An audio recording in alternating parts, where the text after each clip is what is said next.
Hello বন্ধুরা, কেমন আছো তোমরা? আশা করি সবাই ভালো আছো। তো আজকে তোমাদের জন্য একটা লং ভিডিও নিয়ে এসেছি। এখানে কিছু কমেন্ট করেছে আমাকে, তো কমেন্টগুলো আমি লিখে রেখেছি একটা ডায়েরিতে। তো কমেন্টের অ্যান্সার দেবো, তো তোমরা মন দিয়ে শোনো। আশা করি তোমাদের অনেক ফায়দা হবে। তো ভিডিওটি যদি ভালো লাগে অবশ্যই ভিডিওটি বন্ধুদের কাছে শেয়ার করে দেবে, ঠিক আছে? আচ্ছা, আমি নিচে থেকে শুরু করছি। আগে অগ্নিবীর।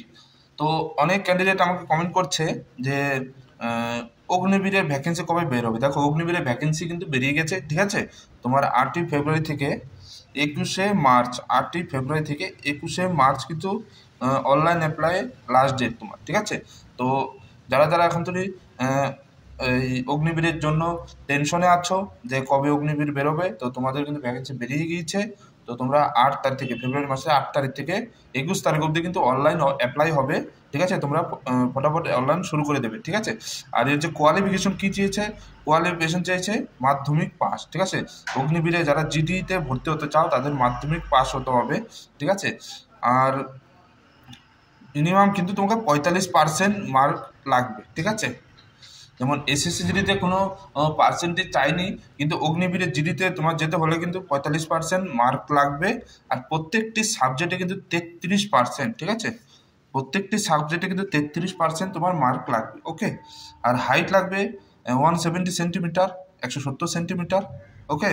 আর চেস্ট লাগবে তোমার 77.82 সেন্টিমিটার, আর 5 সেন্টিমিটার ফুলাতে হবে, ঠিক আছে? আর পুরো ডিটেলস আমি বলে দেবো একটা ভিডিওর মাধ্যমে, ওকে? যারা যারা টেনশনে ছিলে যে কবে অগ্নিবীর ভ্যাকেন্সি বেরোবে, তো ভ্যাকেন্সি কিন্তু বেরিয়ে গেছে, ঠিক আছে? তোমরা নোটিফিকেশন চেক করে ফটাফট অনলাইন অ্যাপ্লাই করা শুরু করে দেবে, ঠিক আছে? একটা ভাই কমেন্ট করেছে, দাদা দাঁত সিল করা থাকলে প্রবলেম হবে কি না? দেখো, দাঁত সিল করা থাকলে কোনো প্রবলেম হবে না, ওকে? তোমার সিবিটি এক্সাম ডেট কবে হবে? দেখো, সিবিটি এক্সামের ডেট কিন্তু আগে থেকে নোটিফিকেশনে বলে দেওয়া হয়েছে। ফেব্রুয়ারি মাসের 20, 21, 22, 23, 24, 25 তারিখ হবে না, 26, 27, 28, 29, ঠিক আছে? আবার মার্চ মাসে 1, 5, 6, 7, 11, 12, ওকে? তো এই ডেটে তোমার সিবিটি এক্সাম হবে, এবং প্রত্যেক দিন কিন্তু আলাদা আলাদা তোমাদের একদিন করে ডেট হবে, ওকে? মানে একদিন করে ডেটে তোমাদের এক্সাম হবে। আর একটা ভাই কমেন্ট ছিল যে ট্যাটু রিমুভ করার উপায়। দেখো, ট্যাটু প্রথম কথা, তোমরা হাতে কিন্তু যদি তোমার ডিফেন্সে চাকরি করার ইচ্ছে থাকে তাহলে হাতে ট্যাটু লাগানোই যাবে না, ঠিক আছে? তবুও যারা যারা ট্যাটু হাতে আছে তাদের ক্ষেত্রে বলছি, তারা ভালো একটা চামড়ার ডাক্তার, ঠিক আছে, কাছে যাও, ভালো অ্যাডভাইস নাও। লেজার সার্জারি করেও কিন্তু ট্যাটু ঠিক করা যায়, ঠিক আছে? আর ট্যাটু সার্জারি করার পর যে হাতে দাগটি থাকবে সেই দাগে অতটা অসুবিধা হবে না, কিন্তু ভালো একটা স্কিন স্পেশালিস্ট ডক্টরের কাছে একটা মলম নিয়ে নেবে, মলমটা ইউজ করবে, দাগটা ধীরে ধীরে ঠিক হয়ে যাবে, ওকে? তো এসএসসিজিডির নেক্সট কমন কি বলছে, এসএসসিজিডি লিভ কতদিন হয় বছরে? দেখো, এসএসসিজিডি লিভ তোমার বছরে 75 দিন হয়, সিআইএসএফ বাদ দিয়ে। সিআইএসএফ যেটা force, central industrial security force, সেটা শুধুমাত্র 45 থেকে 50 দিন ছুটি পাবে। আর বাকি ফোর্সগুলো CRPF, BSF, ITBP, Assam rifle, SSB, এইসব ফোর্সে তোমার 75 থেকে 80 দিন ছুটি হবে, ওকে?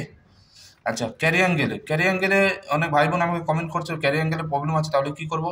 দেখো, ক্যারি অ্যাঙ্গেলের এক্সারসাইজের ভিডিও আমি কিন্তু দিয়ে রেখেছি, তোমরা ওয়াচ করে দেখতে পারো, ঠিক আছে, আমার চ্যানেলে গিয়ে। তো তোমার যাদের মেল পার্সন আছে তাদের কিন্তু 15 ডিগ্রির মধ্যে তোমার কিন্তু যে হাত সেটা ঠিক থাকতে হবে। 15 ডিগ্রির মধ্যে তোমার হাতটা ঠিক থাকতে হবে। স্কেল দিয়ে যেটা মাপে ওটা 15 ডিগ্রি হতে হবে, ঠিক আছে? আর ফিমেল পার্সনের কিন্তু 18 ডিগ্রি অবধি নেবে, ঠিক আছে? 18 ডিগ্রি। আচ্ছা, নেক্সট পয়েন্ট, দাদা ওয়েট বাড়ানোর কিছু ফিজিক্যাল আছে কিনা? দেখো, ওয়েট বাড়ানোর কোনো ফিজিক্যাল এক্সারসাইজ নেই, ওকে?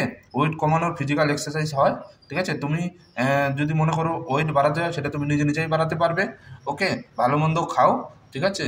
3 বেলা ভাত খাও, তারপরে সবজি, ডাল, সবজি, তারপরে মাছ, মাংস, ডিম এইসব খাবে, কলা খাবে প্রোটিনের মধ্যে, ঠিক আছে? ড্রাই ফ্রুটের মধ্যে। তো এগুলো খেলেই, আর দুপুরবেলা খাওয়া দাওয়ার পরে অবশ্যই ঘুমাবে। দেখবে এগুলো কন্টিনিউ তুমি যদি 1 মাস করো, দেখবে ধীরে ধীরে তোমার ওয়েট বেড়ে যাবে, ওকে? স্যার, আমার কপালে কাটার দাগ আছে, তো 4টে স্টেজ আছে, তো কোনো প্রবলেম হবে কিনা? দেখো, কপালে যদি তোমার দাগ থাকে, ঠিক আছে, দেখো তোমার ফেসটাই হচ্ছে মেন, মেডিকেলে কিন্তু তোমার ফেসটা দেখবে অবশ্যই। তো যদি সেরকমভাবে যদি কোনো প্রবলেম থাকে তাহলে অবশ্যই দাগটি মেটানোর চেষ্টা করে, ভালো একটা স্কিন স্পেশালিস্ট ডক্টরের কাছে গিয়ে সেই দাগটা মেটানোর চেষ্টা করবে, ঠিক আছে? দাদা দাঁতে সিল করা থাকলে প্রবলেম হবে কি না? দেখো, দাঁতে সিল করা থাকলে কোনো প্রবলেম হবে না, ওর জন্য টেনশন না। কিন্তু দাঁতে পোকা থাকলে প্রবলেম হবে, ঠিক আছে? তো পোকা থাকলে ভালো করে সেটা ওয়াশ করে পিলিং করে নিয়ে আসতে হবে, ঠিক আছে? বিএসএফ থেকে কি এনএসজিতে যাওয়া যায়? হ্যাঁ, বিএসএফ থেকে তুমি এনএসজিতে যেতে পারবে, কোনো অসুবিধা নয়। তোমার 3 থেকে 5 বছরের মধ্যে সার্ভিস হতে হবে, জব রেকর্ড ভালো থাকতে হবে, ওকে?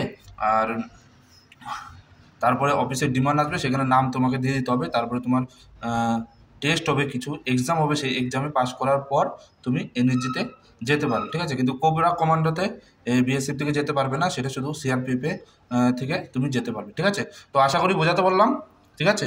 যদি এরপরে যদি তোমাদের মনে যদি কোনো কোশ্চেন থাকে, অবশ্যই আমার চ্যানেলে কমেন্ট বক্সে কমেন্ট করো, ঠিক আছে? আমি উত্তর দেওয়ার চেষ্টা করবো, অ্যান্সার দেওয়ার চেষ্টা করবো, ওকে? তো সবাই ভালো থাকবে, সুস্থ থাকবে, ফির মিলতে हैं नेक्स्ट वीडियो में। जय हिंद, जय भारत।